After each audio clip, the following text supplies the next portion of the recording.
On va parler de ce référendum avec Jean-Marc Sanchez, avocat fondateur de la commission franco-espagnole du barreau de Paris. Merci d'être venu jusqu'à nous. Madrid avait menacé tous ceux qui participeraient à l'organisation de ce scrutin de poursuites, d'arrestations. Qu'est-ce que Madrid peut faire lundi? Poursuivre véritablement tous ceux qui ont participé à l'organisation de ce référendum? Légalement, oui, c'est possible. En fait, on ne peut pas organiser un référendum qui est à la fois anticonstitutionnel, qui est interdit, qui est illégal et surtout qui est antidémocratique. Donc que peut faire Madrid? Très simplement, poursuivre d'ailleurs tous les organisateurs du vote. Tous les assesseurs, tous ceux qui ont participé ou qui participeraient au vote, pourraient se voir poursuivis pour avoir utilisé, notamment par exemple, ou tenté d'utiliser ou tenté de dresser des listes électorales.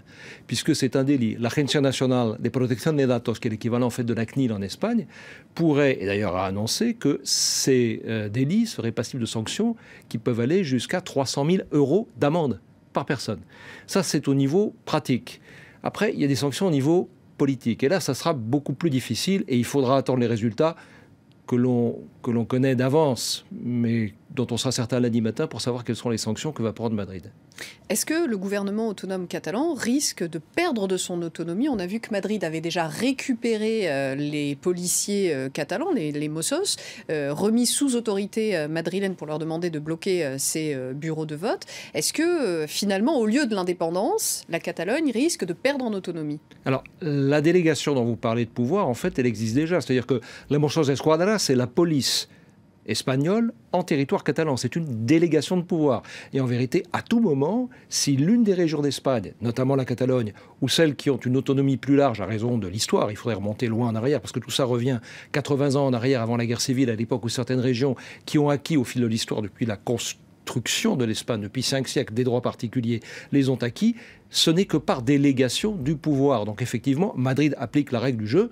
Vous jouez dans l'équipe, nous maintenons les droits que nous vous avons accordés, vous ne jouez plus dans l'équipe, à ce moment-là, nous restreignons les droits à mesure des infractions qui sont commises. Donc oui, c'est tout à fait possible. Et on peut aller vers des sanctions qui seraient à la fois des sanctions juridiques, administratives, et surtout des sanctions politiques. Alors ce que vous nous dites, c'est que Madrid a le droit pour elle, mais est-ce que dans les faits, si elle applique le droit tel qu'elle l'a prouvé, tel qu'elle l'a menacé ces derniers jours, est-ce que dans les faits, on ne risque pas d'assister à des tensions grandissantes et à une explosion de violence en Catalogne? Alors, elles existent déjà.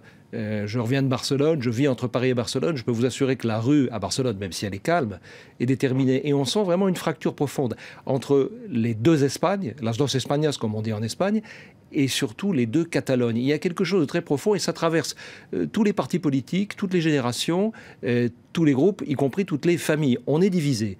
Il y a ceux qui croient en l'indépendance et ceux qui n'y croyaient pas, pour paraphraser une phrase célèbre et qui faisait référence à une autre époque tristement célèbre de l'Espagne, mais c'est précisément ça.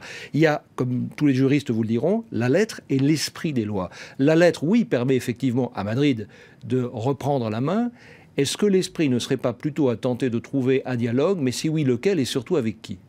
Merci beaucoup Jean-Marc Sanchez pour votre éclairage sur notre antenne. On vous retrouvera bien sûr pour évoquer les résultats de ce scrutin très prochainement sur notre antenne.